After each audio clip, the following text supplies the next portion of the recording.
still did not get. And so even though it was only a sign, and though they decided it was not a hate crime, the feelings and the emotions are just as real and triggering.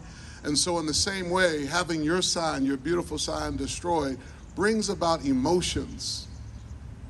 And these emotions are not unfounded because we live in a country where we thought we were making progress. And now we've got governors telling us that poems are not allowed in schools. This is a very real concern, and I've said it before and I'll say it again. Our prosecutor was appointed by a Democratic governor, but your party label doesn't mean anything to me. When he was asked to say something on camera, he refused.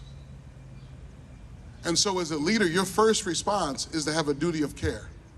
Not to hide behind law books, not to hide behind your office or your title, your position, but to show that you love and you care and you have concern, not whether it was a hate crime or not, but that people in this community feel safe, that we know this is a safe place to raise our children, a safe place to embrace diversity. And so I want to challenge us to keep showing up. And let's not wait for tragic events to keep showing up, but let's keep showing up anyhow. On June 17th, we'll have our Juneteenth celebration on the green, but it was Redeemer that started the Juneteenth celebration. But I realized it was for us to lead it as the oldest African-American church in Morris County.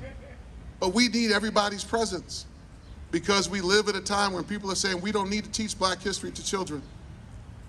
But that's how we keep finding ourselves in a death spiral, because we're raising children that are ignorant and unknowledgeable of people's differences and how we got here in the first place. And so I just come to say thank you for allowing me to share. Thank you to Pastor Cynthia for calling us together. And some may have said, well, there's no need for us to gather because it wasn't a hate crime. But our hearts are breaking. Our hearts are breaking in our schools. Our hearts are breaking in our communities. And we don't need for more bodies to die, more people to be killed before we pass gun laws. How many more bills have to be passed? How many more acts and laws have to be put in place before we realize that if we're going to really be true to what we say we are on paper? Dr. King didn't die, he was killed.